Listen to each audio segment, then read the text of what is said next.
All right. Welcome, everyone, to Velocity Work Live. So lucky to have a very special guest today, Seth Price. Seth, welcome. Thank you for having me. Oh my gosh, what a pleasure it is to be with you today and to have you here. Well, before we dig in too much, you want to, I mean, if people don't know who you are, I feel like they've been living under a rock, but do you want to share who you are and what you do? In our small little bubble of a world, but That's sure. true. That's true, but this is going out to our bubble. Exactly. Go ahead. Sure. So my name is Seth Price. I am the managing partner of Price Benowitz, which is a multidisciplinary B2C firm. So PI, criminal, family, trust and estates, things like that. DC, Maryland, Virginia, and South Carolina.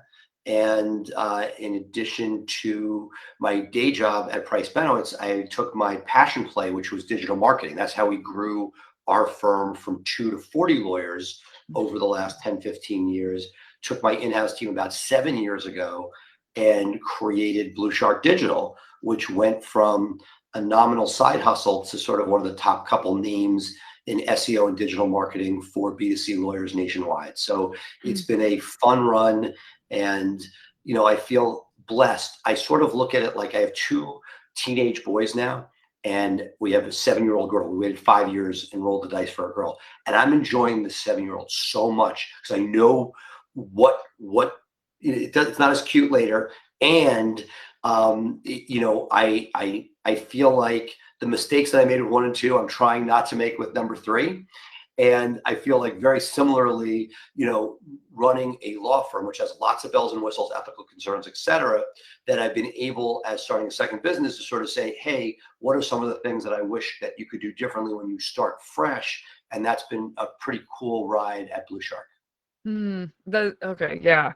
Well, I'm excited to dig in on just how you think and how you operate, because you have a level of experience that is different than anyone else we've had on the show. The scale of your business is bigger than probably anyone else we've had on the show. And with that comes different answers to some of the same questions.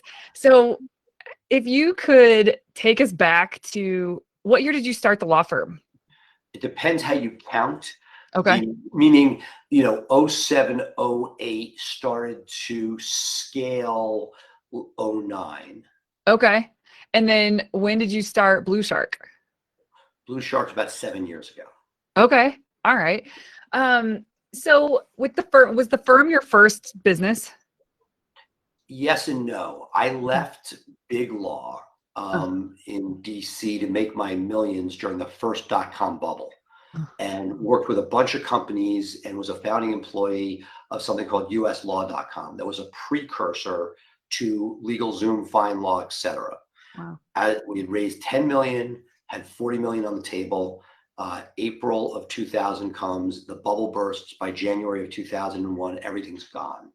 And so I had the entrepreneurial bug taste, helped launch a business using custom compilation CDs with a fraternity brother, which was essentially, before you could stream or download, we would burn a CD with songs on it and mail it to you. Napster came out with free downloads, and our business model was toast. And so I had the entrepreneurial bug and had talked to my law partner, Dave Benowitz, who went to college and law school together. We had dabbled in real estate. We built some apartment buildings, some mini storage, tried a bunch of things, and didn't know what we wanted to do. And he really wanted to practice law, and I didn't.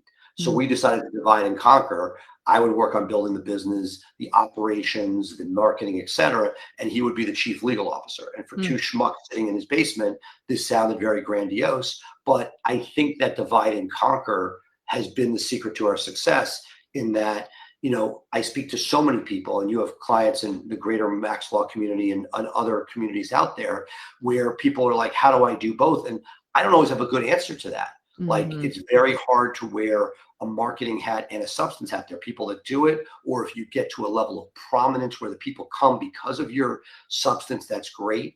But playing the digital game, I was very blessed to be able to work on the incremental growth of the firm.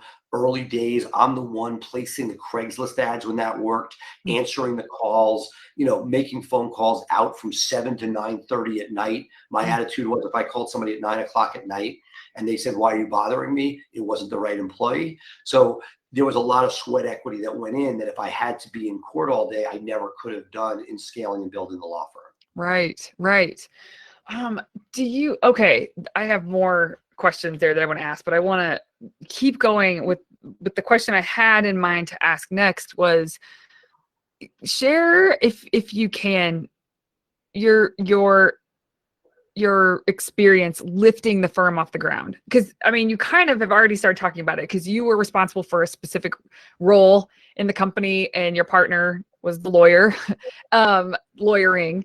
And so when you think back to what it took to lift the company off the ground, some of it's what you just said, like hustling, sweat equity to lift it. Is there anything notable from that period where, looking back, you could see like young Seth was doing it, but it's just what you do. You kind of rise to the occasion when you're in it, right? If you have it in you. So I don't know, you want to share about that experience? Look, it was the phone rings, it goes to the bat phone. It was my cell phone. Yeah. That was me. It was tied at the hip. I was getting dressed for date night with my wife for a wedding we were going to, in my closet, literally, like talking to a prospective client. It was, every call was gold. And eventually I handed the bat phone to one person, and he built it to eventually 3 people, that built it to a 5-person team, that built it to a today 13 to 15-person team.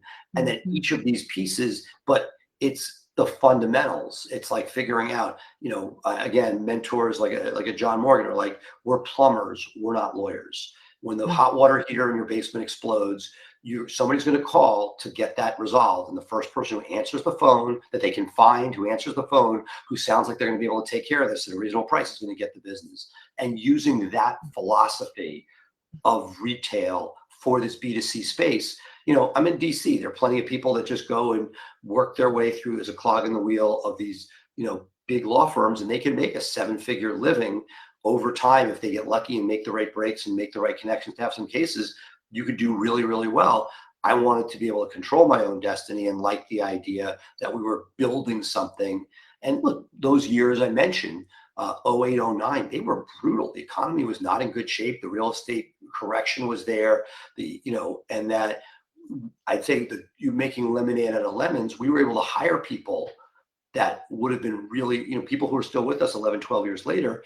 We were able to get in with people when they had no options. And we had to continue to give them opportunity as that went on. But it's figuring out, like right now, it's the opposite. Right now, the economy is so tight. It's so hard to hire. You figure out what is it that you are, where's your competitive advantage? And right then there was more talent than there was cases. I worked on getting the phone to ring so that we could employ these people that were desperate for jobs. Okay. Yeah. Did you ever have a thought when you were lifting off the ground, like, what am I doing? Or no, it was never that. It was a combination of stuff. You needed to make a living. My relationship turned out to be marriage and kids was starting. It was sort of like, I believe as an entrepreneur, you go with your head down. And that can cut 2 ways. You can spend way too much time on a project or on something that's not going anywhere. But I think to do it, there's a certain amount of put your head down and drive. And that you see, if anything, the great entrepreneur sometimes waste, but spend lots of time on something. Where even though, when custom compilation CDs really weren't going to be going anywhere, it's very hard to say, you know what, I just scrapped everything. I was working out of my parents' living room, having to get out of the way of them as they're living their lives, trying to get this off the ground. And all of a sudden I'm like, you know what, that's all done. That's a tough place to be. So I was like, I felt it was a combination of, we had rapid early success that always helps. And that allowed me to sort of continue on this path in a really positive way. Yeah. You strike me as the kind of person that it wasn't going to be any other way. You were always going to be doing what you're doing in terms of entrepreneurship. There are many people. I thought I wasn't doing law. I was sort of forced back into this because this buddy, we went to UPenn together, took the same year off. He went to the public defender after law school that we were in together. And that he, I wanted an option to start a business. This was the business I just fell into. Yeah. Yeah. I mean, but I guess when I say it wouldn't happen any other way, meaning you were always going to be your own man, right? And build something, no matter what this is the shape that it took. And that was destined, having seen what it was like instead of big law was just not for me. Every time I moved for a period before I left onto the transactional side, and the work itself seemed mind-numbing to me, putting together employment stock option plans. It was necessary evil. It was part of the game. It's what people were paying for. But I loved what these companies were doing. Guys doing a roll-up of Great Plains software. Another guy who was just a serial entrepreneur, always coming up with different cool things. A fiber network at Wake Forest University. These were like, to me, I was like, I want to be them, not doing what I'm doing. But I felt like I wanted to get the skills and the sort of the check the box of being a lawyer, which was valuable and sort of like part of the journey. Everything you do leads to where you become. So even if something doesn't work out, 2.5 years at Big Law, helped give me perspective and insight to what we ended up building at Price Benowitz, seeing what we didn't want to do. And every time, I'll just be a funny sort of footnote that you hear in every business, right? Every one of your clients has this. You probably, as you grow your consulting, if you're an employee, it's not the way it used to be. You hear it. And I sort of laugh because, I've been inside the belly of the beast. I've done everything I can not to be that beast. But as you grow and you have people working together, there are certain things that take on certain truisms of law firm or businesses in general. And that there's mid-level management. One of the things we could dive into for an entire hour, I'm sure, is as you're building, you look at profitability. You mentioned before we went on air, 3 stages. And that when you're at that first stage where it's just you, highly profitable, not a lot of bells and whistles, maybe even an assistant or two, but it could be very profitable. That leap from 1 to that mid-level where all of these people are coming on board, at first it's like, I'll analogize it to real estate. If you buy a unit and it's next door to you, you can manage it. If there's a problem, you go over and fix it. If you buy a 4-plex, you can still do that. If you have 20 units, you can't anymore give a day job. You need a person. You need a person to show the places when they're empty. You need a person who's going to go do the repairs. All of that has to be there. And then as there's more people doing it, then you need somebody to manage those people. So sweat equity can get you managing the first guy. But when you have 4 people, all of a sudden you need a manager. And so when you're thinking about your pro formas and your costs, whether it be investment real estate or whether it be a law firm, to have 1 paralegal, they report directly to you. But to have 4 paralegals, you don't want to have 4 direct reports of those plus your accountant plus your off. Like you need that person funneling somewhere, and all of a sudden that salary, let's say use $50,000, is not just a salary, but it's $65,000 for a person to manage those 4. Yes. So all of a sudden that 50 is really almost 60 for each of those people, or more, maybe 65, in order to account for the fact that they need a manager of them in order just to survive and not allow you to have endless direct reports. Yeah, absolutely. Gosh. I love that you just said that. I haven't necessarily thought of it in the way that you said that, but I'm hoping that people who are listening, that just unlocks something, because it isn't just about that next hire and then the next hire. You have to think, a level or 2 above that. Like, what are you going to need if you hire this person? Well, right. And that the cost is not 1. There's early profitability that's unreplicable. You have 1 unit that you're renting next door to you, where you can go over and show the apartment at night yourself. You can oversee repairs. It's as profitable as 1 unit. If you have 20, it won't be there. Franchise, same thing. Somebody owns 1 Subway. They're working there in their job. It's sweat equity. They do it. But as you open more and more, and somebody has to, now you have to pay for the person to be there as a gentleman. Then you need somebody to check on all of them. That pyramid. Now, with 10, there's a lot more revenue that can pay for this, and it's a scalable piece. But the early piece of scaling, When, let's say, you're starting to scale and you don't have a full 10, let's say there are 10 of anything, whether it be apartments, franchises, or staff members at your firm, Mm-hmm. great. Now you can afford a manager for them. But what happens at 5, 6, 7 when you're in that netherworld? Are you going to make up for that with sweat equity and do it yourself, even though it may not be your skill set? Are you going to bring somebody on knowing that you probably don't even know what you need yet? So the person coming on maybe not set up for success. There's a lot of back and forth there. And that knowing that the pro forma of profitability per person is going to go down from when you have 1, when you have 10, knowing you need those redundancies. Some point they want you to have an HR person. You got to do this. You're moving from over time from a small plan to a large plan. Each of those, insurance-wise, each of those things comes with costs, which means margins shrink. And if you're not careful about it, it can be problematic. And especially, I'll divide the worlds. The PI world, which has the potential for massive verdicts, has the ability to hit certain multiples of revenue.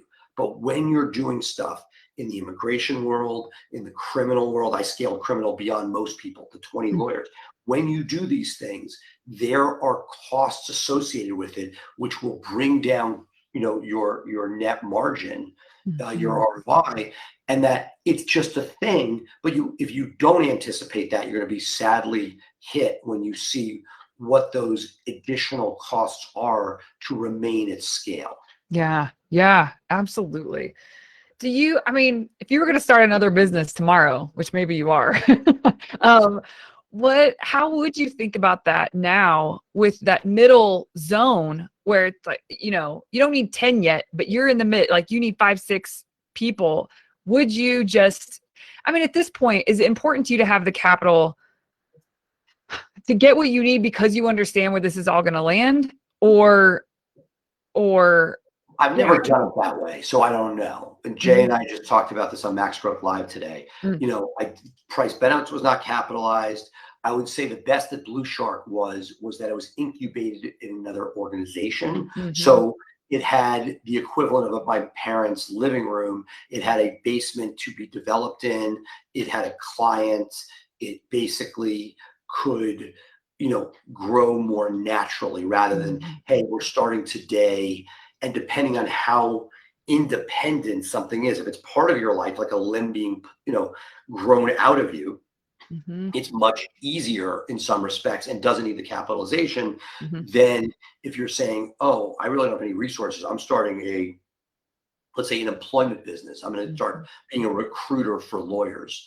And you need a place, you need a staff, you need everything. It's great when you can incubate it inside something else or in your basement. That's why a lot of the great businesses started in somebody's garage. You need like a place and a pad, less and less so with the virtual world, which gives you certain options, different challenges. It's like once you start to see stuff, it can be good and bad. The one thing is you've done it, but the bad thing is you sort of know how hard it is. Yeah. And, and that it sometimes takes a pause before you realize there are costs to everything. Yeah. And some of it pre-COVID, law firm was cranking, all of a sudden brakes are on, and the law firm had lots of issues during COVID on every level. And the marketing agency seemed to BluShark went naturally virtual. The millennials didn't want to come to work, which turned out to be a boon, I think, for future growth and development. But it was much more natural, and demand spiked as all the eyeballs were online. And so that was sort of like a huge benefit that I saw, but that I needed to jump back into the law firm more and stabilize that, because there was no roadmap, to sort of think back to the future. There is no, road where we're going. And so what do we do? We've never seen the world shut down overnight.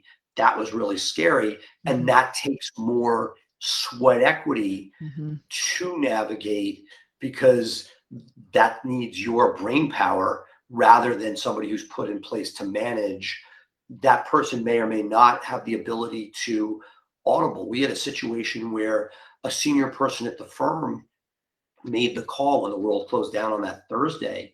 Oh, no, don't worry. We'll be fine. Everybody will be here Monday. My friends at other firms are doing that. I'm like, no, And so it's like, there would be if we had forced people to go to work on a day that the entire world closed down, that could have been irreparable damage. So Mhm. the idea that you're still involved, along the way, until you have checks and balances and things like that, it's hard to pull yourself fully out in those respects. Yeah. Yeah.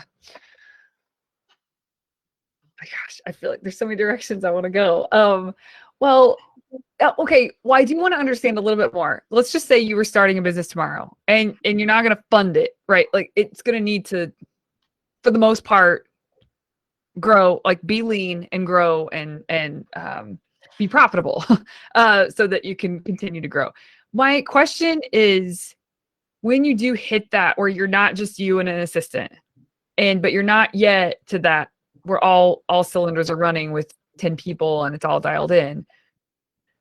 So I guess what I'm hearing you say is you would know and expect to put in the sweat equity in that middle phase. Assume you don't have, I mean, depends on a lot of things. All questions. Yes. Depends. But generally, yeah, you may not be taking a salary, or if it is, it's be nominal. You may be, if you have a partner, you're sort of saying, hey, we're playing the long game here. We're not going to make something short term, or very little short term. Mm-hmm. And that it's, once, when you move from one to the next, it depends on how quickly revenue grows. I saw this period of the dot-com bubble where there was no revenue, it was all venture funding. And it really depends on what your game is. Yeah. There are certain areas that make money from day one, and it's awesome. Everybody high fives. There are certain ones where, I could speak to BluShark, that there was like a 2-year period after we launched. We had crushed it with price benefits. Anybody who searches for anything in DC, Maryland, Virginia, or now South Carolina, but for PI in DC, Maryland, Virginia, for criminal, DC, Maryland, Virginia, South Carolina, we have 1-packs coming up for certain things in criminal and trust and estates. We dominate. So people are like, okay, great. But there was a certain number of people like, yeah, I see what you're doing. Great. I want in. And a certain piece of the market said, that's great. Can you do it for somebody else? And there was sort of like a lull where it was going. And then all of a sudden, once there was sort of a proof of concept that there were people other than you that could testify or justify it, that became our bellwether to survive those 2 years. And all of a sudden, it was hockey stick growth. And that we've just seen a second one come, where sort of a second bump came, where, and this happened during COVID and has continued, where people said, okay, we look at the market. A lot of the sort of fly-by-night guys are disappearing or much less visible. You're now one of the top 3 choices in the market.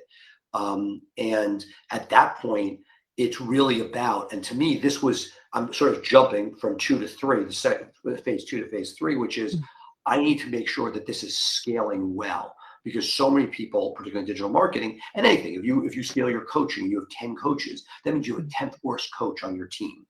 And so as we did that, if we have 8 people in charge of links, that means there's an 8th worst person with a portfolio of clients. And I need to make sure that everything we're doing is building and growing, because it's not magic, it's not fairs, it's human beings being managed and with a culture that allows for development. You can't just throw people in. And I just had a phone call today with somebody where they were like, hey, yeah, this person, they're doing okay. They had a lot of problems. They were being sort of problematic with their managers, but we don't want to lose them because it might upset the apple cart with other people. And so there are all these pieces. I'm talking about a lot of things, but bottom line is that shift from 2 to 3, and I know you wanted to focus on 2, is can your systems support the growth in a manageable, smart way that doesn't hurt the clients, that clients aren't coming saying, it's not the way it used to be. I want to be able to provide rock star attention to everybody. And the only way that works is with great systems and scale. That I think graduation from 2 to 3, during 2, or the middle ground of growth, you're no longer the solo, but as you do that, the question is, can you get your teams in place that the secret for growth is adding more labor? And mutual friend of ours, Ryan McKean, he has 18 people wanting to grow to 30. And like, he sees it. He has the org chart, I'm sure, filled out, and he just needs to get those butts in seats quickly with quality. and he knows that he's there. He can see the future. He has the marketing coming in. It's Yeah. all running together. So you see a person who, let's say, arguably is in that mid stage. You can look right over the horizon and see the large stage. Now the question is staffing. And if the real question is for somebody, using Ryan as our case study here, to get from mid-level to large and sustainable long-term, you need those 12 people, maybe a couple managers he's not even thinking about right now. So to me, as the entrepreneur, he still has a full caseload, but what I did is I started, and I mentioned at the top of the show, I'm now in Craigslist, then now it's Indeed or LinkedIn. I'm literally, that's my job, because I can't find somebody good enough. And my sort of taking you back to my mid-level, literally, to answer your question, mid-level, I knew that I needed bodies in place to scale the law firm, and then not dissimilar at points to the BluShark, but I'll tell you about that in a second. But that what I did was, my job was, I had somebody placing the ads, got the ads in, I personally would screen them. I would, interview them myself in those late hours, and the next step was literally through Craigslist, found a lady, turned out to be crazy, but got me to the next point. She would do the screening of the people. She would meet them at Starbucks at 7th and H for an in-person. If they passed her reality check, she sent them down to Starbucks at 7th and E, where I was sitting. Oh, wow. I would then meet them, and if I liked them, I walked them back up to the law firm. I That love was sort of that middle hustle to get that firm scaled. Yeah. And if we hadn't done that, we would never have gotten ourselves, arguably, not, from that middle to, let's say, the bottom of the top of the third tier.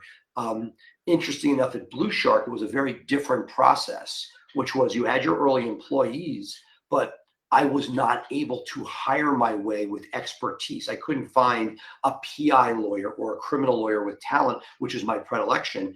There, we couldn't find talent, period. National search. If you said today, Melissa, I'm starting an SEO division for Velocity Works, it's not like you could put an ad out and find anybody who knows anything about SEO. In my market, I would get the person from AARP who had been there for 15 years. They were given the SEO title. They didn't know squat. People wanted 100, 125 or more per year with no real meaningful SEO knowledge. So we said, you know what? We know what we're doing. It's inside my head. And my partner, Brenton, who was our intern at the law firm, who's now president of BluShark, we knew what to do. We know how to do it, but we needed to scale. We started with the summer programs called a fellowship and trained people over the summer, brought on 8, gave 6 offers, got 4. That was our internal growth, and which was allowed us to grow arguably from that mid-level to that larger point.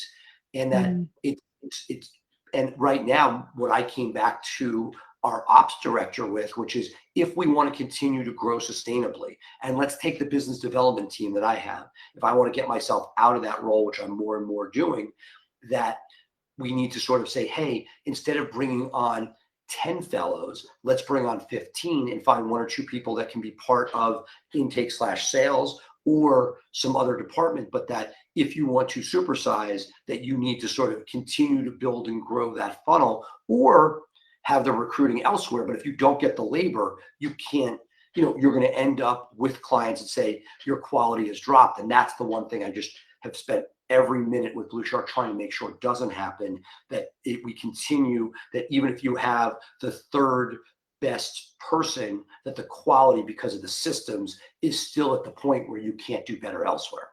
On your journey of figuring out and implementing systems so that it improves things and the clients feel only positive as well, is there anything you've learned that you had to learn in order for that balance to be struck?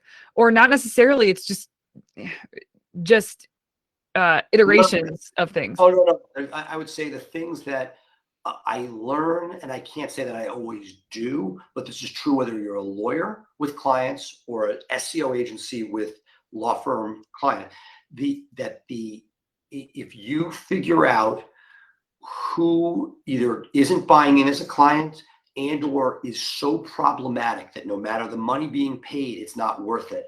I told my people, particularly at BluShark, I probably should do more at price penalty.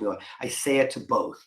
which is if somebody is being an a-hole and it is hurting your ability to live and work and be happy, that we will take a shot at fixing it. But if it's not fixable, we are not going to live with it. And early on at BluShark, there was a $100,000 a year client who I had flown to a conference on the West Coast. I had spoken. This was the piece of business that came from it. It was awesome. And this guy was a complete a-hole to our top accounts person, Sabrina. And I told her, and I stand by this, I'm not losing you. And she's still with us as our senior accounts person. I'm not losing you. This person's being fired. And we went to them and said, in this case, it was the person's marketing person who was just abusive. I said, either you give us somebody other than this person or we can't work with you. And he's like, well, she's here and too bad. And I'm like, fine. And I think that's true at law firms. I mean, again, if you have a $10 million case, you'll put up with a lot. But when you're dealing with a regular PI case, and it may be the easiest $5,000 or $10,000 your firm's going to make, or if it's a criminal one and it's like, that's a $15,000 felony. If they're abusing your staff and hurting your ability to keep and retain great talent, you have to let those people go. And if you don't, it's going to cost you a lot more in the long run. So that's what I have learned, which is, and I saw it with the law firm, but I think I've done a better job at BluShark, which is when there's an issue of somebody who's not buying in, being abusive, that the money is not worth it, and that I'd rather curtail that. And I think that's been a great reason for BluShark's success, is looking for partner clients, people that are true partners, that aren't like, here's a check, dance for me. It's here I have funds, but I'm treating this the way I would to my in-house team and working collaboratively and building and growing together. That works. The idea that I'm paying and expecting a result blindly newith works. Gosh, that's so good. It's fascinating to hear you talk about this. I've come to my own conclusions with this, with velocity work, where I've never heard it put like that. Here's a check, dance for me.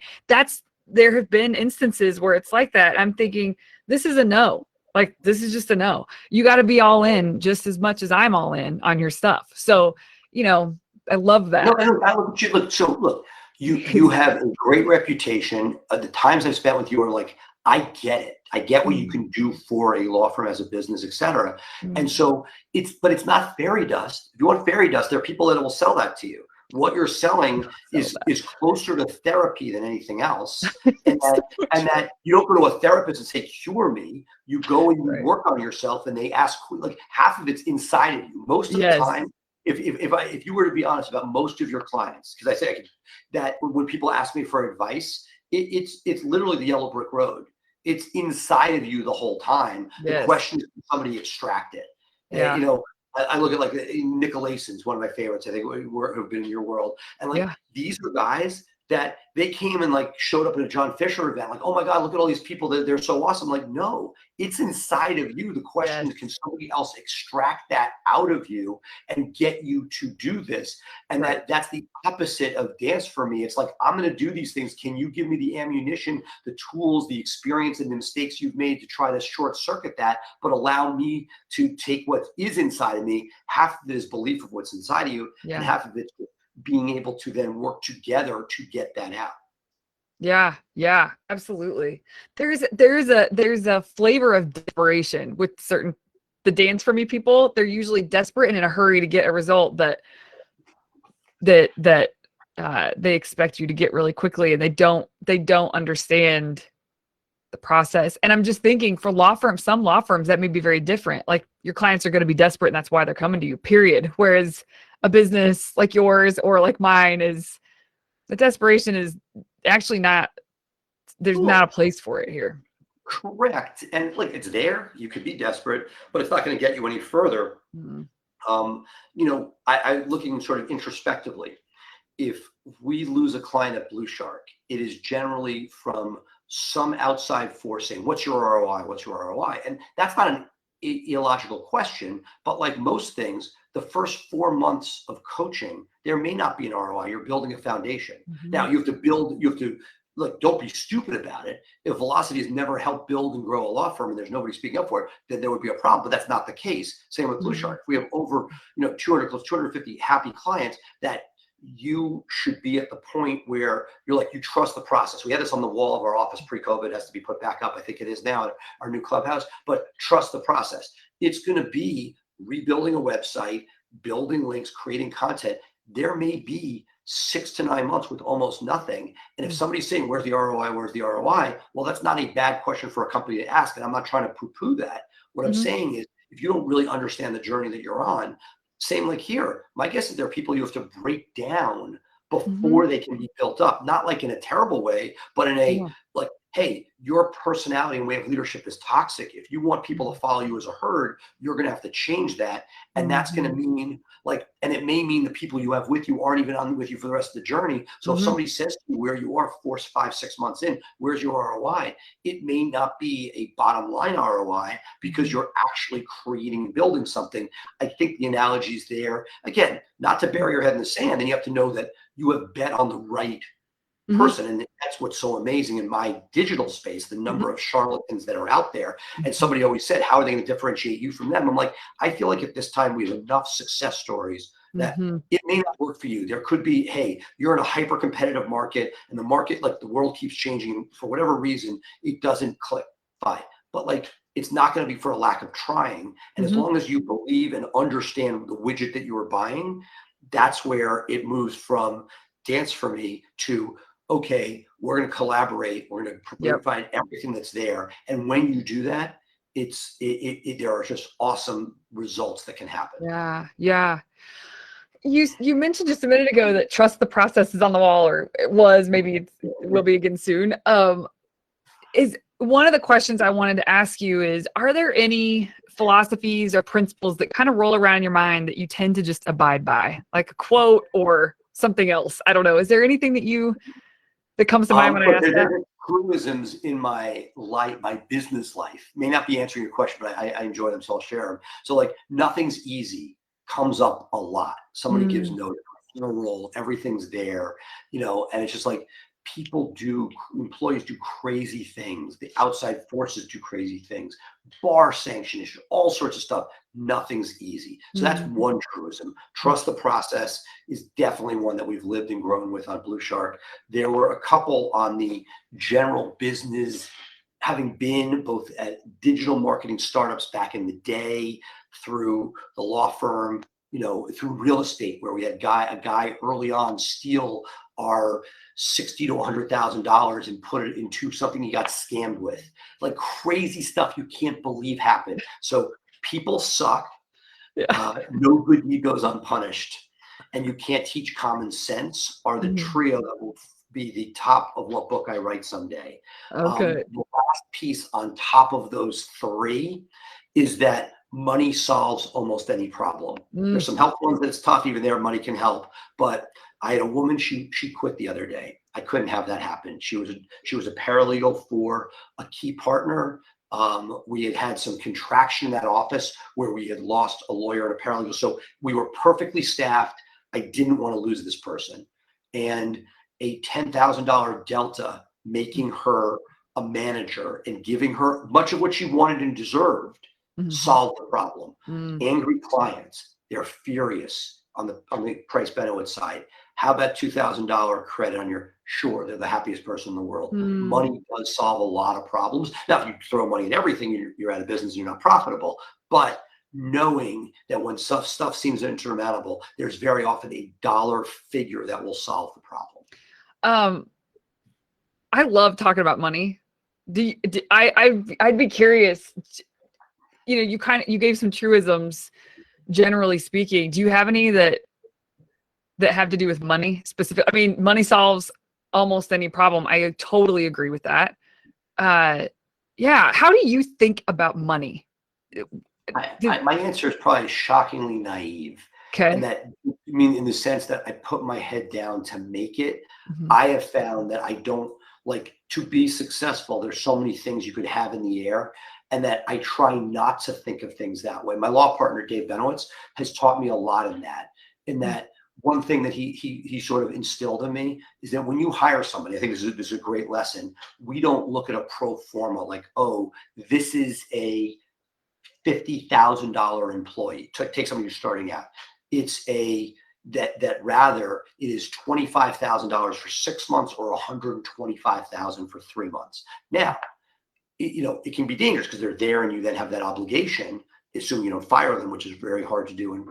But if you look at it like, okay, in 3 months, I don't need this person right now, but I have the excess bandwidth, which will get me to the next level. If somebody quits there for $12,500, I can take that leap. That's a lot less scary than $50,000 for the next 3 years. It's $150,000 because the person's not staying if they can't justify their existence. But I mean, to my credit and dismay with Price Penalties, we have grown because I haven't gone the Lee Rosen route of let me get a contractor for that. It's like, no, I want to own somebody who's doing it. That works really well in some places, harder as you scale because then you have to monitor their work within a team, within that pyramid. You need a person to do that. That's more expense. But I have believed if another person makes you money, I want to hire them. And that has been so. I think that sort of to answer your question, it was like not looking at things for a long term because you'll scare yourself out of anything. You can pro forma yourself just out of deciding to do anything you want to do because you can make it scary enough, whether it be a real estate investment or whether it be hiring a person at a law firm or adding a new expense in the marketing company. But it's being realistic, not looking at worst case scenario, not looking at best, but saying, okay, what, you're planning a wedding, you could drive yourself crazy saying I'm inviting 250 people and the room only holds 180. And you'd be like, I can't do that. And you're like, no, you sit down and you say, I did this myself for my own wedding. These people are definitely coming. These people are 75, these are 50, and these people know. And you can put people in categories, almost like a pollster does to figure out election certainties. And you can then do this. No different from these different buckets of expense or otherwise, and figuring out and planning, knowing that it's not going to be the best case scenario because you don't want to budget for that. But if you budget for worst case scenario, you'll never get out of bed in the morning. Yeah, so true. Do you, how intense is planning for you? Or maybe someone else, maybe it's someone else's job on the team, like to really own that. But how much planning do you guys do? And is it different for BluShark versus Price Benowitz when you think like forward the next year or more? Right. So to a certain extent, I've always been a combination of making sure your systems are in place to execute on what you have, and then think about the areas you want to go into, and also looking for serendipity of things that would take you in a new direction. I knew I wanted to go to family law. We interviewed for years to find somebody to build out that division. Not easy. We had people in one state that didn't work out. We've had one person, knock on wood, that's kicking ass and developing the Maryland practice. Other things fall into your lap. We wanted to expand, but somebody listening to Max Growth Live, this amazing lawyer named Dane Phillips, cold called me out of the blue and said, hey, I love what you're doing. I want in. I'm like, you're in South Carolina, whatever. We flew him up. He now is the partner running our South Carolina operations, one of the most decent, hardworking, amazing lawyers you're going to meet. And we have built, he went from $50,000 a year where the paychecks weren't clearing to paying off law school debt in the next year. Really a remarkable. So I think it's a combination of knowing where you want to be, but also looking for opportunities that may be out there. Yeah. I just thought to say this in case for listeners, earlier Seth was like in it deep and was awesome talking about tier 2, tier 3. And before it aired, I shared with Seth this the concept of simple grace, the unfortunate middle, and complex grace, which I've shared on the podcast and I've shared here. If someone doesn't know about that, you can go find the podcast called The Unfortunate Middle, and it explains it. But that's what I think you were referring to, tier 2, tier 3. It's safe going with this because it's just beginning, middle, not end, but advanced. Beginning, intermediate, advanced. Whether it be swimming in camp or anything else, you have those. And just because you're advanced doesn't mean that like you're an Olympic swimmer. It just means that you're no longer in the point where you're refining certain things and you can now sort of be on your own in the pool. And to those steps, it's like, are you in the deep end yet? And there's a point when you sort of are, in the shallow with the kickboard. There's the point where you like are there with supervision, and then there's a point when you're really on your own. And I feel like those truisms, depending, different ways of phrasing it, but we all sort of feel it at different levels. Yeah. And to be completely introspective, it's not like, depending on where you put your mark, I could put myself at the beginning parts compared to certain people out there. I could solidly be in the middle, and I could be advanced. I was just invited to speak at a conference, and they wanted to put me on the panel with some of my mentors that are 17 steps ahead of me with as far as systems planning and growth.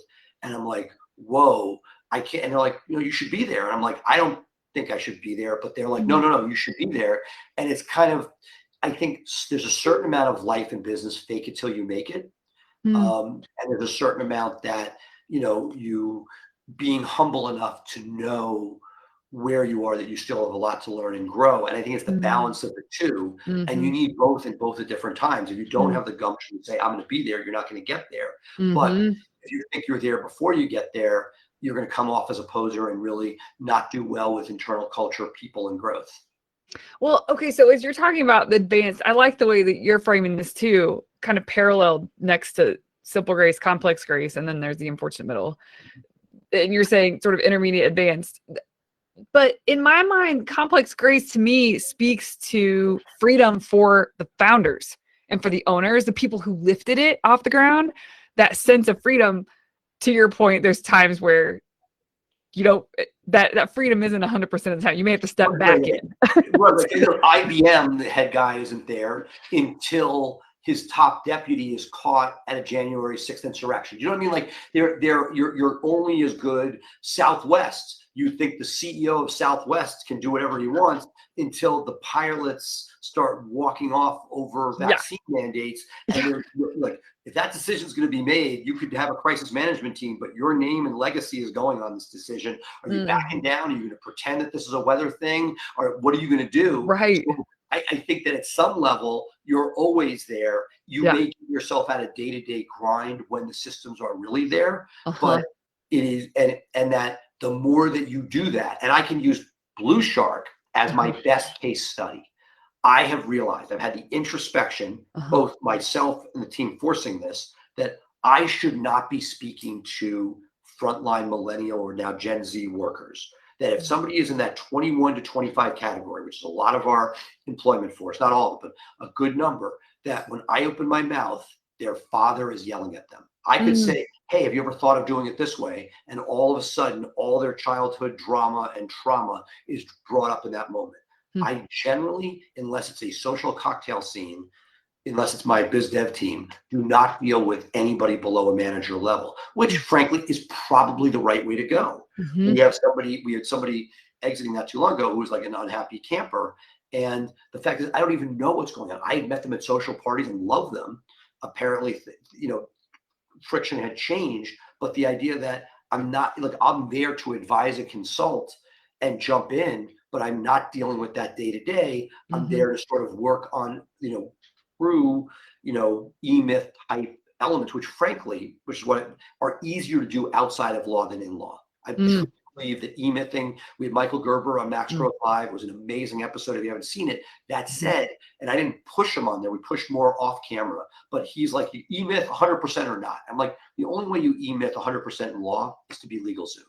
Otherwise, people are buying that expertise. And by definition, you can't e-myth that. You're asking for the original thought of a human being, which is why you're getting $500 an hour plus, not a legal form for $7.99 that you're using a SaaS-based model for. I love the e-myth. Would love, but that's not generally the lot in life we choose as a law firm for the most part. You can continue to build systems and you can continue to grow and develop things, but there's a point where people are paying for that individualized expertise. BluShark, on the other hand, I've had a much easier time with the idea that there is a team in place. They are doing their jobs. It's not 100% e-myth. People are thinking of creative ways to build links or organize content or come up with these things. But the idea that there is that pyramid and that there's somebody at the top who thankfully is not me, and it's as good as that person. So it's incentivizing, providing equity if needed, pay, whatever it is to bring those people in, find your key people, and then build around that. There's always that contingency for plan B, like at the law firm, when somebody fell off a motorcycle, that can change your trajectory in a minute. That said, when it's in place and you have that there, I can come in for tweaking. Like, our HR guy, there was an issue of an unhappy employee, and there were certain issues that were out there that would make this person problematic potentially to let go. And he says, well, you can't let somebody go. This has been told to me at the law firm, and everything has a price. It's not like it's infinite. It's not like somebody can sue you for $20 million.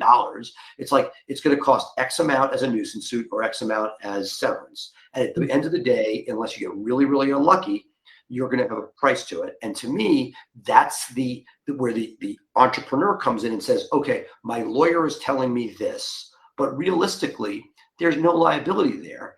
And yes, they're telling me that, let's put this out, 2 out of 100 times there could be a really bad problem. But but that you're self-insuring it, but you can't be held captive. And you're sort of, in each instance, you're figuring out which of these different things are there. And only you could be the person. My entire team, which is amazing at BluShark, is listening to the employment lawyer's gospel saying, we can't do X, Y, or Z. And it would take you to come in and say, no, we'll take that risk or not, but it's not black and white. And that's one person's, that's their job to be conservative. But again, as one of my ethics lawyers once told me, if you thought about all the risk that's involved in everything we do, you wouldn't get out of bed in the morning. And that comes back to, being willing, you're balancing somebody who's, maybe not performing versus how that's going to upset the apple cart of other employees versus maybe you would help. Sometimes when somebody's let go and people realize a job is not a God-given right, all of a sudden you see increased productivity. So it's balancing all of those different things, listening to your lieutenants on the ground, and then making collaborative decision. And if anything, if I conclude with this, one of the growing pains I've seen on the digital side is that the management team is younger than I am. They're truly millennials as opposed to Gen Zers that are the new employees. And one of the things that I found frustrating is my way of doing this is a talk out. If you and I we would talk something through, think of the pros and balance, and come to it, and it does a miraculous stuff. The millennial team wants to text it out, and to me, it's not nearly as good. You do that, there's an entire group of people that are running fabulously successful organizations with culture. I don't speak for you, but are beyond what I could create. They have a finger on the pulse of that culture, but there is a certain amount of pull and tug of not wanting to talk things out on the phone, which is how I've gotten where I am. So I've tried to accommodate as best I can and move to that. And I see myself now with certain older people in the business who want to call and tell me things. And I'm like, I know what they're going to tell me. Can you just text it? Versus the serendipity and the nuance that comes from the discussion. That's been a real interesting thing as we built and grown, trying to take it full advantage of the benefit of somebody connected to the Gen Z team, but understanding it comes with a cost that they don't think the same way I do. And there's got to be sort of bending in the middle that has allowed us to persevere the way we have. Wow. Do you you mentioned HR a few times, and this got me thinking, this, firms that I work with, there's a debate, a bit of a debate about when to hire for HR. When do you do that? When do you stop? I'm the wrong person to ask, because I would kick the can as long as possible, which is not the book. It's probably not the right answer. Like, I want an ops person that handles HR. To me, HR is a cost center. Now, I don't want to get sued. I want to make sure I'm checking boxes. Right. Hire ADP or whoever the local equivalent is that you love. Yeah. Outsource what you can. I'm not saying outsource the full service, like they need a concierge person. They'll pick again, I'm talking very flippantly. They'll pick their insurance. If there's a problem, push it back to the insurance people. That's what they're paid for. They get their commission. But you need HR when it comes to hiring and firing, and you want to make sure that you're not negligent there. But the idea, literally, I should have at arguably both organizations more quote unquote HR. I'm not the touchy feely type. I'd rather see that money put in a stronger ops person that covers HR. Ironically, at Price Benowitz, part of our overseas build out that's been pretty darn successful is we have somebody, and the problem that I've always had, we're in DC. DC isn't cheap. It's not New York. It's not San Francisco, but it's not cheap. And that recent college grads are now commanding 50K. You know, bad day 45, good day 55, but they're not coming in at 30 or 35 the way they used to. Minimum wage is at 15. You go to McDonald's and make 30, right? So like Starbucks, you make 30 with health benefits. So we're now at a point where the world has moved up, which means mid-level managers, not your top person. Hopefully your senior person over time. And again, this is not for a solo, but if you want to keep that great ops person, you need a path to 6 figures for all my people. I know that otherwise you're eventually going to lose them. Yeah. And if you want to not lose, so what happens with that number 2 person? You have an ops person. My feeling is invest in them, and as long as you can, bring in elements. I call Lee Rosen style, meaning contractors, pieces, whatever it is. Don't have a second major nut for as long as you can. Yeah. Look, some people would say you're missing it, that this will keep culture greater, you'll keep more. Maybe. I mean, there are different ways to slice it. But again, I would like to say, hey, put as much into culture from the top as you can.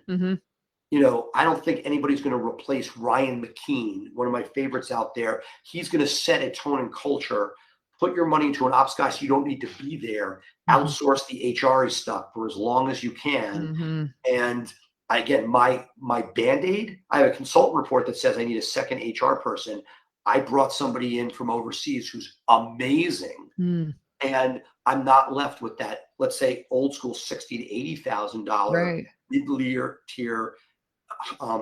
HR person who's not going to be happy, not making money. And when a recent college grad's next job is at that 60, I'm not retaining anybody decent. That's my problem. Is that I'm in this awful netherworld. And so the question is, I say it tongue in cheek, I'd like, without getting sued majorly, I'd like people to basically consolidate into your ops for as long as possible, because to me, unless you feel that you aren't, let's say you're not a born leader and you need somebody culturally to do things, great. But essentially the HR person is both for the employee satisfaction and prevent from getting sued. I'm like, look, we're a law firm. We're not going to get sued a lot. I don't think we've had one demand letter in 15 years that ended up getting somebody 2 weeks more severance. We don't deal with a lot of litigation. You know, let's figure this out.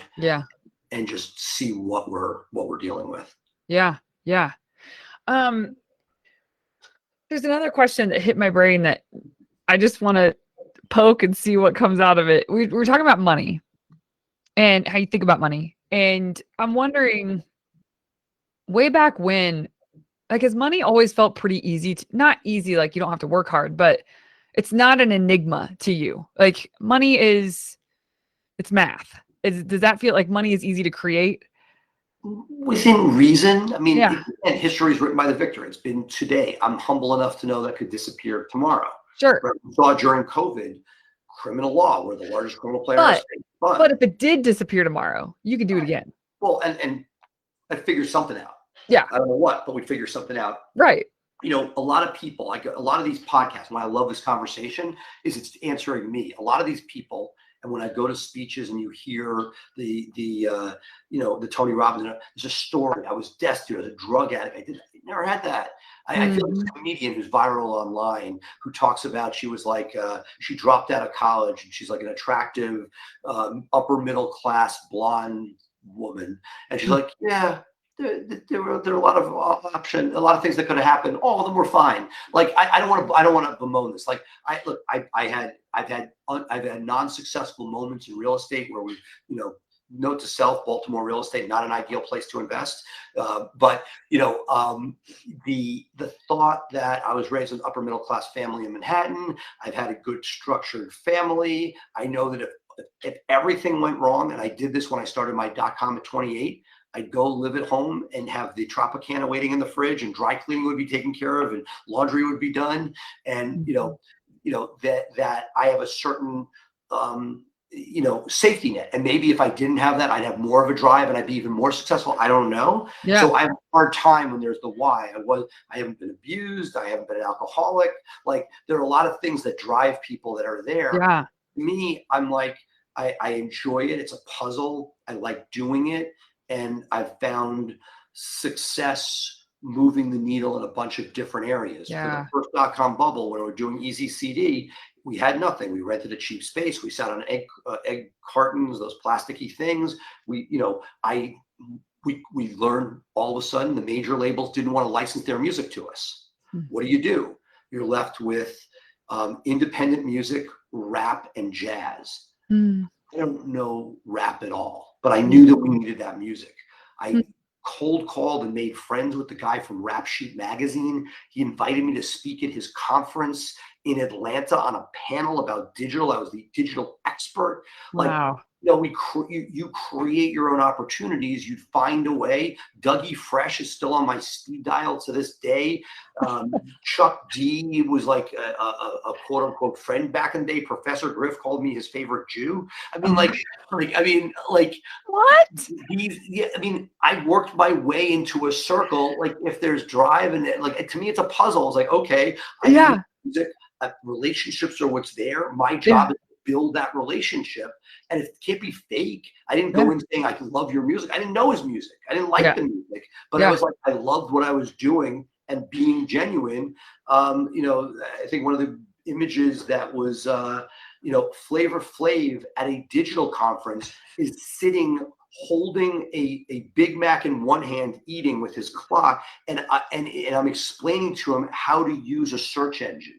I mean, like, you can't make this stuff up. Exactly. So again, I don't ever told the story, but like, these are things that, like, you see obstacles, you find ways around them, and you create it, and knowing, what there are bigger players than me in music that had figured this out. The big label started licensing. You either get yourself in, and if I were to sort of critique then, it was less networking on the exit side than it was the substantive side. Again, good or bad, putting the head down and saying, we're going to become, and it's not all glorious. There's a guy who reached out, who claimed to have the rights to a bunch of music that was on the bubble of independent and mainstream. Like, oh my God, 34th Street in Manhattan, doorman building. I go upstairs and he's running something that I still to this day don't know. It looks somewhere between a brothel and his harem in this apartment with sheets dividing rooms of people living in them. And he's sitting there with a catalog of music. I still to this day have no idea what's real and not. I assume not. But like, it was enough that you're chasing down every lead, you're hustling, you're trying to make this stuff happen.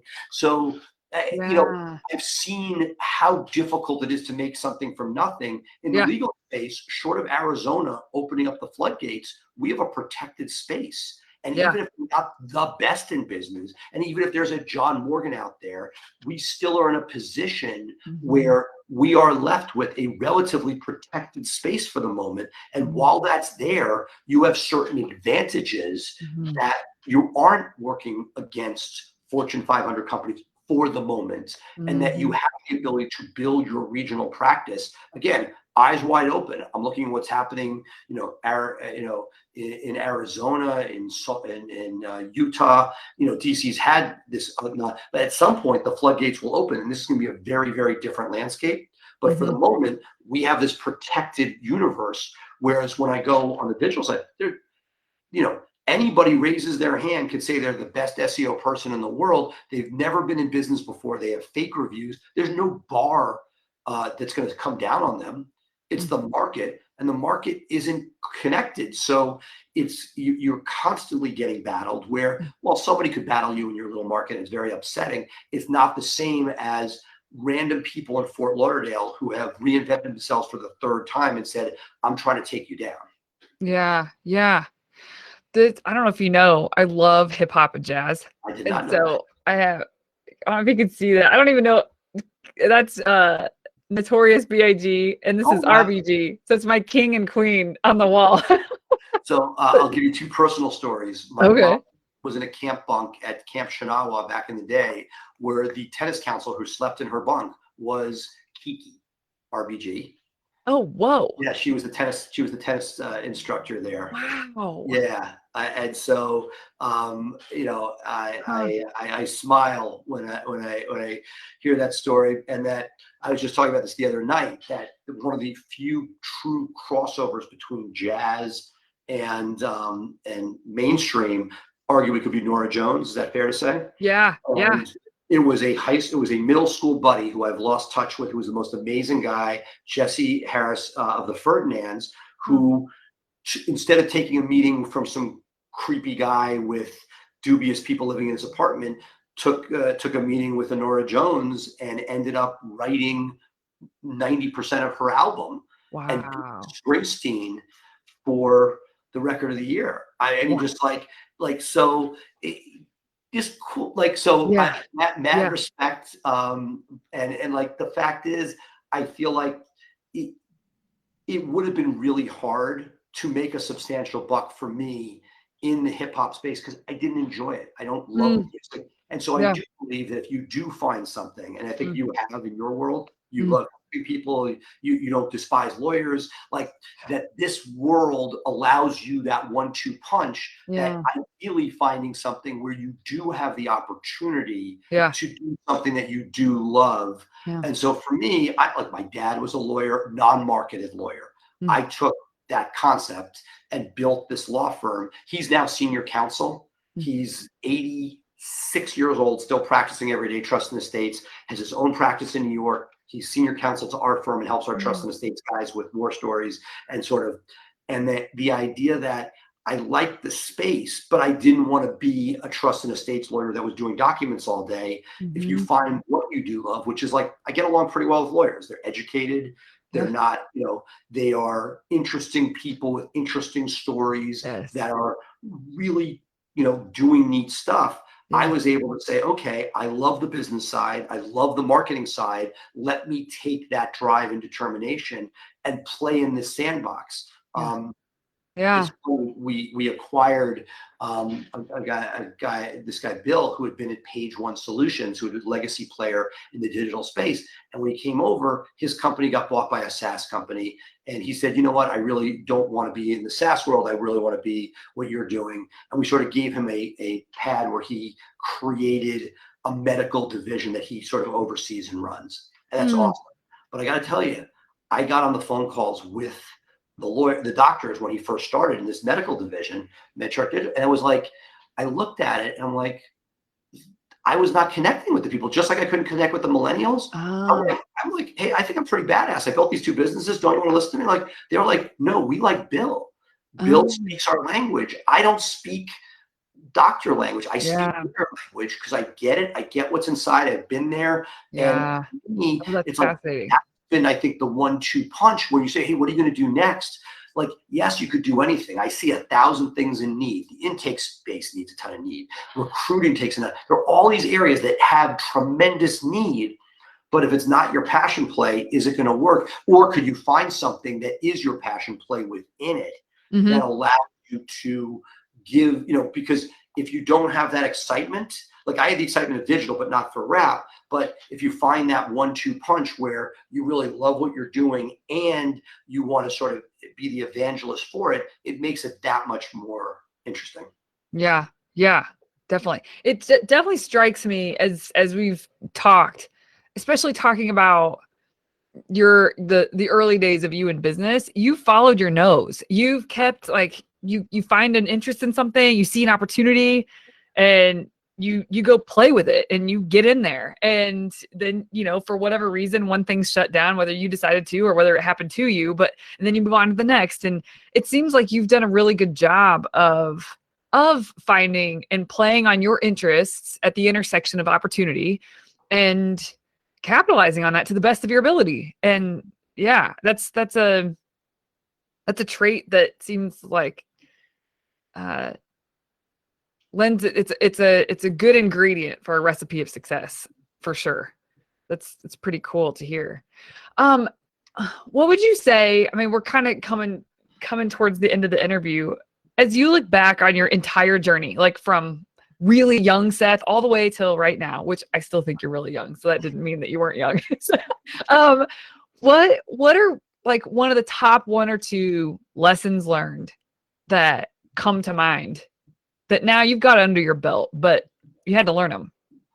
Well, my kids would agree on the not young, which is tough because I still think of myself as that 21-year-old. Totally. And to that point, I used to be able to solve any problem. If there was a personality conflict Huh. or somebody was unhappy, I could take them to Starbucks and correct it. If somebody was on the fence of being hired, I could pick up the phone and close the deal. What do you And mean used to be able used to, to? meaning I can't connect with that Oh, 21 to 30-year-old population. okay. So meaning I may not think I'm old, but that is the definition of not being young, is that I no longer have that direct connection where I was like, if somebody's on the fence of choosing 2 places, I never lost them. And now I Mm. can't, now I don't Mhm. have that same competitive advantage. That's But interesting. I would say the thing that I said before, that nothing's easy. If you Yeah. think like the internalizing that it's going to be tough, you're going to have pivots, you have to put your head down and fight, but knowing that you need to have your head up enough so that are you running to a brick wall over and over again, or is there a wave coming? Like there's now non-attorney ownership of firms, and you have 3 years left. Are you the limo driver as Uber was being invented? So I think nothing is easy. Fight hard and know that whatever you're building is not lost. I don't regret the 18 months that I spent tracking down Chuck D Mm. in order to get content that never ended up happening. You Why know, don't you regret it? Is it because, I mean, I agree that you shouldn't, but is it because it's a link in your chain? Like it's a it's look at your chain, and it's the skill set of making something from nothing. And yes. that, let's say you're sitting in a market and you're like, hey, my referrals aren't that good. We have a guy in the DC market who started around the time we did, and he didn't go digital. He has a website. He blogged back in the day, but his MO was, I believe, 3 lunches a week with dessert. I call it the dessert theorem. And I remember having lunch with him. He took me out to lunch toward the middle of his journey, and we had our lunch at his place where the waiters noticed, the owner knew us, and it was like, oh, it's time to go back to work. No, no, no, we're having dessert. And it was amazing. That dessert, we accomplished more bonding during that time than the rest of the meal combined. And Uh, it's like figuring out how to build your tribe. There are people mm, like John Fisher mhm. who wrote a book and created a mastermind and created their circle. There's no Mhm. one way to do it, but Yeah. that when you see that it can be done starting with nothing. Jay and I on our show the other day, we debated Gary Vee. He's like, well, he started with $1 million business. I'm like, no, he took something that was a store and revolutionized wine sales online. And Mhm. he showed every day you can go to a flea market if you have nothing. And you can turn enough to start your business and get it Mhm. launched. That's what I'm saying. So I feel like there are so much opportunity out there. Mhm. My cold phone call through a mentor to say, hey, I want to be part of something that was going on, has turned into a lifelong business mentorship and friendship that has been a stabilizing part of my firm. Take shots, not just with referral sources, but mentors, people upstream from you that you don't know what, it's not like you're looking for something, because the truth is, on another side topic, that in general, your core group is going to be your peers, and you're going to Mhm. rise. Your referral partners are going to be your peers. Generally, I have seen it's not the older guys. You may get lucky and a benevolent person, but that's luck. Mhm. Generally, those old guys have their referral sources, Mhm. and that you're new to the party, and that if you grow and build with people, that to me is the best. So to me, it's continue to push, make the Mhm. cold call, figure out things that can be outsourced so that you have the bandwidth to do that. Because if you do nothing but put your head down and practice law, you won't go to the next level, and you Mhm. won't have that opportunity. So that to Mhm. me is like, when I look at what's happened, it's getting enough bandwidth to take the cold lunch, to jump on a plane to an interesting conference, to take a Zoom, in today's world, to schedule a Zoom with somebody who's upstream, that it may take 3 times to get something scheduled. Mhm. Somebody who's really, really important upstream, it may be a phone call that's ignored. It may be an email. They may set up, never ask for something the next week, not the week. How about 3 weeks or 4 weeks out? Can you do it? It'll get bumped once, and continuing to stay with that perseverance, because some of those, what I'll call upstream contacts, can help make or break your career. At the same time, you spend your whole time looking at that, you probably won't have the fundamentals that when you are given an opportunity, that you have your machine in place to take advantage of it. Yeah, absolutely. Okay, and then final question. You said nothing's easy, that whole truism, which I get that. And I think that's part of it's part of building something great, is going through all of the discomfort and just the hard stuff. So from your perspective, your angle, why do it? Because you could go have an easy life. Like anybody could go not do their own thing, not build their own things. And everybody's got a different answer. What's your answer for like, why do you do this? Like, I love it. So it's been enjoyable. I knew what I liked. I didn't want to be, quote unquote, practicing law. By some people say I'm not a real lawyer. I'm a managing partner of a large firm. Like, is that lawyering? Who am I to say? Some people say yes. But the whole point is, I think that it's been a combination of figuring out what it is that you like doing, and to me, it's the excitement of building something, and sort of like that there's nothing there and then there's something there. Every once in a while, we do these roof deck parties for the law firm, and there were like 75, 80 people there. And they're like interns, like, oh, it's so good to me. And it's not, you're not doing it for that. You've built something, you're feeding 100 people's mouth. At this point, every morning I wake up and they're like, arguably 300 people that are eating because of something that I created. That's kind of cool. It's scary. I don't want to think about it too much. But my wife will tell you differently. She's like, the combination of ADHD and sort of impatience, you found a way to harness it and make a buck. Where my father-in-law was corporate his whole career. He was at basically a P&G subsidiary that got bought by P&G. He was a company man. He knows how to have a good conversation. He knows how to glad hand. He can work within that system. Not that there aren't bad bosses, but he worked his way up. And I think that, like, for me, I want to be building and growing, and that the corporate culture or structure is about lockstep and servicing and building the widget and getting promoted and staying within that structure. If you want, there's nothing wrong with it. You could probably make as much or more money doing that. I have just loved the idea that I've been able to, make my own path, and it's been successful. I mean, it's successful is a lot more fun than non-successful. So if it's not successful, you're like, man, this would have been cool. But I feel like I've been able to control my own destiny in a way that you wouldn't within a corporate culture. Yeah. Yeah. This has been awesome. Thank you for joining me today. This has been incredible. It's so great to hear about your history. It's some of the crazy stories and some of the lessons that you've learned, how you think about things. I mean, this is all, it makes for great conversation. And I know that the listeners, there's takeaways for different people, different things. And so really thank you for giving your time.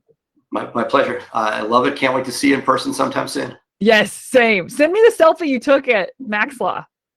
Very cool. I will. Will you? All right. All right.